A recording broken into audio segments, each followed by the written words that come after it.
Assalamualaikum warahmatullahi wabarakatuh. Saya Siti Aina Musa binti Muzani dari kelas 4 Baca. Untuk video kali ini, saya akan menceritakan atau menerangkan sedikit tentang projek yang saya buat. Nak tahu? Let's go. Kejap. Sebelum tu, jom kita dengar perbualan antara saya dan adik saya. Kakak, kertas ni adik nak buang boleh?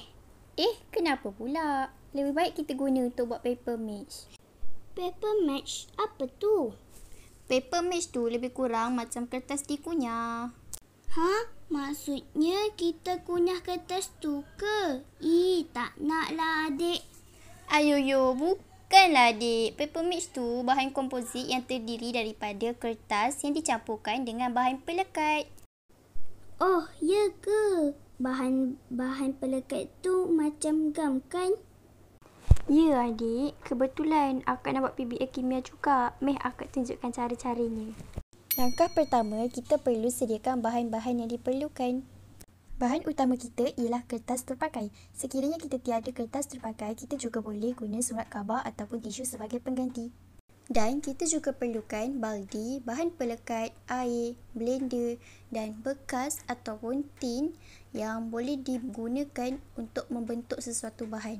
Untuk bahagian hiasan pula, kita perlukan gunting, kertas warna, ribbon, bunga hiasan, butang, selotip dan sebagainya.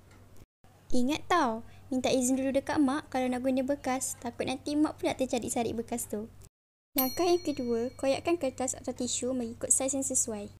Koyakkan seperti yang saya lakukan dan anda juga boleh koyak seperti menggunakan tangan ataupun menggunakan gunting. Tetapi sekiranya anda mahu lebih cepat, anda juga boleh guna tangan sahaja.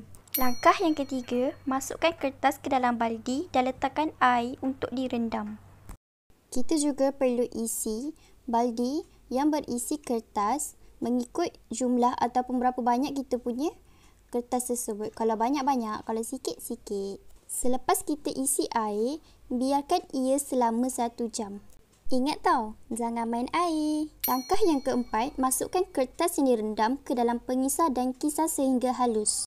Selepas 1 jam ataupun beberapa jam, kita akan masukkan kertas yang tadi ke dalam pengisar. Dan sebelum kita masukkan, kita koyak-koyakkan lagi supaya lebih mudah untuk mengisar.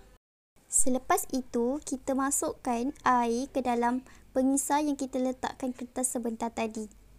Ingat tau, isi air tu jangan terlalu banyak dan jangan terlalu sikit. Selepas itu, kita kisar seperti biasa dalam beberapa saat sahaja. Langkah yang kelima, tapis kertas yang telah dikisar. Selepas kita mengisar, kita perlu letakkan kertas tersebut ke dalam bekas dan selepas itu kita letakkan ia ke dalam penapis untuk ditapis. Dan selepas itu kita tekan kertas yang telah dikisar sebentar tadi dengan sekuat mungkin sehingga ia menjadi kering. Jangan terlalu kering tetapi buat sekuat yang mungkin. Langkah yang keenam, campurkan bahan pelekat dengan kertas yang telah dikisar. Kita boleh menggunakan bahan pelekat seperti gam untuk dicampurkan dengan kertas yang telah dikisar sebentar tadi. Dan selepas itu, kita perlu gaul ataupun campurkan menggunakan tangan seperti yang saya lakukan.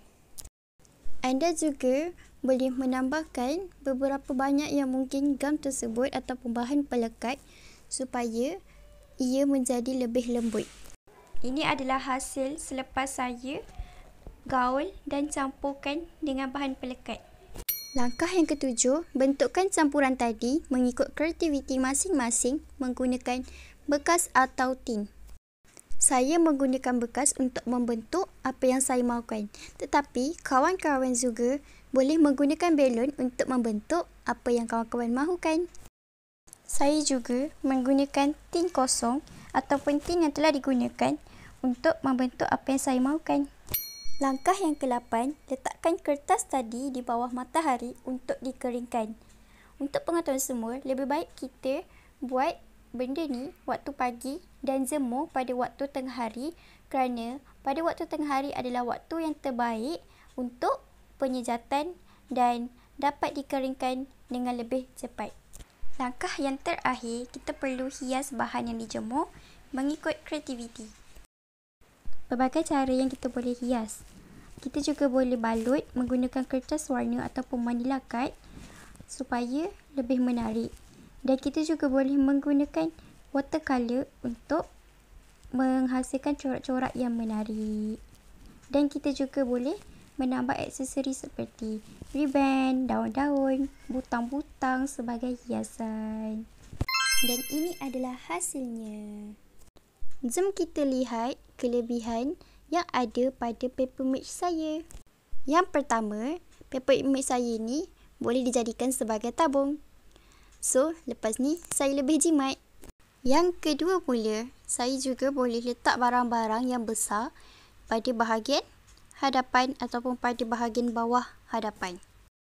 Yang ketiga, pada lubang tengah, saya boleh juga letak kunci-kunci yang kecil ataupun barang-barang yang kecil. Jadi, lebih mudah dan lebih selamat. Seterusnya, ia juga boleh dijadikan sebagai hiasan.